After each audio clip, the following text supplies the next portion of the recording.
अस्सलाम वालेकुम। 9th class. कल हम काइनेटिक एनर्जी का टॉपिक हम लास्ट लेक्चर में कर रहे थे। आज हम इसी को कंटिन्यू करेंगे। हमारा एक्सप्लेनेशन वाला पॉइंट जो था वो रहता था, उसको हम स्टार्ट करते हैं। अब बच्चों एक्सप्लेनेशन में ये है कि फ़र्ज़ करें कि आपके पास एक जिस्म है, ठीक है। लेट्स से कि ये आपके पास वो बॉडी है जिसका मैस है m, ठीक है।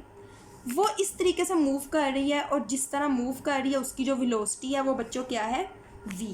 मैस है उस बॉडी का m, वेलोसिटी है उस बॉडी की v, ठीक है। मूव कर रही है। अब बच्चों बॉडी मूव करते करते लेट्स सपोज यहाँ आती है और इतना वो फासला तय करके इस जगह पे आके क्या होती है, स्टॉप हो जाती है। ऐसी है, लेट्स से बॉल है, आप फेंकते हो, ठीक है, कुछ देर बाद वो रुक जाती है। तो ये बॉडी ने ये जो डिस्टेंस कवर किया ये है लेट्स सपोज s। डिस्टेंस जो है उस बॉडी ने जो कवर किया है वो क्या है बच्चों, s है, ठीक है। अब ये बॉडी यहाँ से यहाँ मूव करके क्यों रुक गई? अब बच्चों इसका आंसर आपको पता है, आपने चैप्टर नंबर 3 के लास्ट में पढ़ा था कि कोई भी बॉडी खुद नहीं रुक रही होती, वो जो रुक रही होती है यहाँ पे रगड़ की फोर्स होती है, ज़मीन के साथ लेट्स सपोज जो फ्रिक्शन कॉज कर रही है। तो यहाँ पे इसको रोकने वाली जो फोर्स है अपोजिंग फोर्स, अपोजिंग फोर्स कहते हैं रोकने वाली फोर्स। अपोजिंग फोर्स जो है बच्चों वो कौन सी फोर्स है, फ्रिक्शन की फोर्स है। पहले बॉडी में काम करने की सलाहियत थी, वो मसलसल फ्रिक्शन के अगेंस्ट वर्क कर रहा था। फिर एट द एंड उसकी काइनेटिक एनर्जी सारी की सारी ख़त्म हो गई, तो बॉडी ने काम करना छोड़ दिया और वो स्टॉप हो गई। सो काइनेटिक एनर्जी इस जिस्म की ख़त्म कहाँ हुई, बॉडी ने काम किया, यहाँ से यहाँ तक बॉडी मूव की, तो यहाँ तक सारी उसकी काइनेटिक एनर्जी जो है वो यूटिलाइज हो गई, ठीक है। ये मैं आपको रीड करवा दूँ पहले स्टार्ट से, फिर हम आगे मूव करते हैं। Consider a body of mass m moving with velocity v। फ़र्ज़ करें कि एक जिस्म है जिसका मैस m है और वेलोसिटी v के साथ मूव कर रहा है। The body stops after moving through some distance s। जिस्म जो है वो कुछ फासला कितना s कवर करने के बाद स्टॉप हो जाता है due to some opposing force, कुछ मुज़ाहमत करने वाली फोर्स की वजह से, रोकने वाली फोर्स की वजह से, such as force of friction acting on it, जैसा कि उस जिस्म पे फोर्स ऑफ फ्रिक्शन लग रही है। The body possesses kinetic energy and is capable to do work against opposing force F until all of its kinetic energy is used up. वो कह रहे हैं कि जो बॉडी में kinetic energy थी वो काम करने की सलाहियत रखती थी, किसके अगेंस्ट, अपोजिंग फोर्स के अगेंस्ट, फ्रिक्शन के अगेंस्ट, तब तक जब तक उसकी सारी की सारी kinetic energy इस्तेमाल नहीं हो जाती वो बॉडी मूव कर सकती है।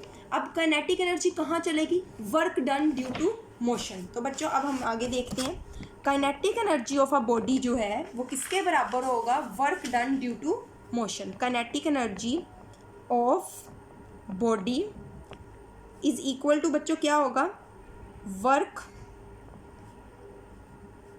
डन ड्यू टू फ्रिक्शन, ठीक है।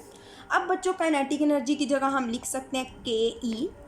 वर्क का बच्चों फॉर्मूला आपने याद रखना होता है Fs, force multiply by displacement, ठीक है। अब बच्चों स्टार्ट में बॉडी क्या थी, रुकी हुई थी, ठीक है। सॉरी नहीं, स्टार्ट में बॉडी रुकी नहीं थी, स्टार्ट में बॉडी जो मूव कर रही थी उसकी वेलोसिटी कितनी थी, v थी। तो इनिशियल वेलोसिटी जो थी वो v थी, एंड पे बॉडी जाके रुक गई तो उसकी फाइनल वेलोसिटी क्या हो गई बच्चों, 0 हो गई। और न्यूटन के सेकेंड लॉ के मुताबिक, जैसा कि हम जानते हैं, as F is equal to होता है ma। F is equal to क्या होता है, ma। तो अगर हमने a मालूम करना हो तो a बराबर होगा F ओवर m के, m इधर मल्टीप्लाई और इधर आके डिवाइड हो जाएगा। और बच्चों यहाँ पे सर नेगेटिव साइन आएगा। नेगेटिव साइन क्यों आएगा, यहाँ पे आप लाइन ऐड करके बताएंगे, ये बुक में लिखी हुई है। क्यों है, क्योंकि since the motion is opposed, क्योंकि मोशन को रोका जा रहा है, वेलोसिटी कम हो रही है, देखें 0 हो रही है। और आपने पढ़ा था जब बॉडी की वेलोसिटी जो है वो 0 हो रही हो या कम हो रही हो तो एक्सेलरेशन जो है वो क्या होता है बच्चों, नेगेटिव होता है।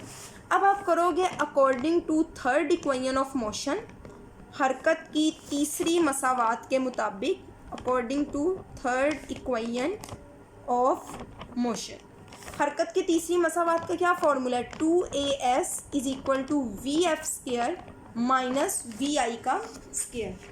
2as is equal to vf square minus vi square, ठीक है बच्चों।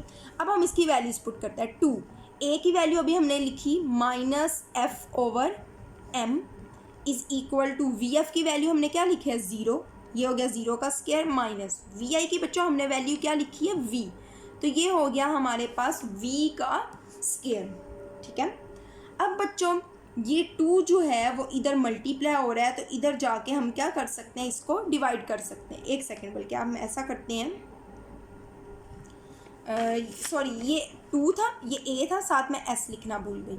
ठीक है बच्चों, अब हम इसको ज़रा देखते हैं, कैसे देखते हैं कि माइनस, इसको हम ऐसे ही रहने देते हैं, -2 ऊपर क्या आएगा fs over m is equal to 0 का स्क्वायर 0 हो गया, इसको हम ख़त्म कर देंगे, माइनस v का स्क्वायर। बच्चों माइनस माइनस से कट गया, तो हमारे पास आया 2fs over m is equal to v का स्क्वायर। ठीक है बच्चों, अब m इधर जो है डिवाइड हो रहा है, उधर जाके क्या हो जाएगा multiply, 2fs is equal to M V का स्क्वायर। अब 2 इधर मल्टीप्लाई हो रहा है, इधर आके क्या हो जाएगा डिवाइड हो जाएगा, so F S is equal to बच्चों हो गया एम वी का स्क्वायर डिवाइडेड बाय 2। अब आपको मैंने बताया, स्टार्ट में ही मैंने आपको बताया था कि काइनेटिक एनर्जी जो है वो बराबर होता है एफ एस के। ये देखें, काइनेटिक एनर्जी बराबर होता है एफ एस के, तो एफ एस की जगह हम लिख सकते हैं काइनेटिक एनर्जी। बच्चों इसकी जगह हमने लिख दिया काइनेटिक एनर्जी, और इसको हम लिख सकते हैं 1/2 एम वी का स्क्वायर। ठीक है बच्चों, यहाँ तक आपकी एक्सप्लेनेशन हो गई। लास्ट में आप हेडिंग ऐड करोगे फैक्टर्स, उर्दू मीडियम इसकी जगह हेडिंग बनाएंगे अवामिल। या आपकी बुक में तो नहीं लिखा, बट मैं आपको लिखवा रही हूँ और आपने लिखना है। आप लोग लिखोगे kinetic energy of a body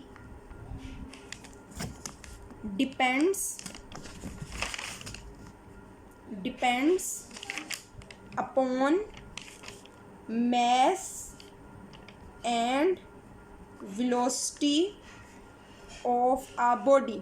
किसी जिस्म की काइनेटिक एनर्जी उस जिस्म के मैस और वेलोसिटी पर मुनहसर है। देखिए फॉर्मूले से पता चल रहा है मैस और वेलोसिटी पे डिपेंड कर रही है। ठीक है बच्चों, ये हमारा काइनेटिक एनर्जी का टॉपिक कंप्लीट हो गया। एक्सप्लेनेशन आपने बुक से यहाँ से लेके यहाँ तक करेंगे। इन इक्वेशंस के बच्चों आपने नाम चेंज करने हैं। यहाँ आप लिखेंगे 1, इसकी जगह आप लिखेंगे 2, इसकी जगह आप लिखेंगे 3, और इसकी जगह आप लिखेंगे, इसकी जगह भी 3, क्योंकि 6.5 की जगह हमने 3 लिखा, तो यहाँ भी 3 लिखेंगे।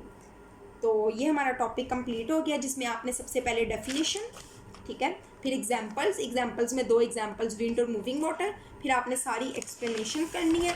उसमें सारे मैथमेटिकल स्टेप्स बच्चों आप ऐड करेंगे, बुक में डायरेक्ट किए हुए, आप बेहतर है कि इसको एक्सपेंड कर लें, और लास्ट में आप इसके फैक्टर्स करेंगे। ठीक है बच्चों, आज के लिए इतना ही। अल्लाह हाफिज़।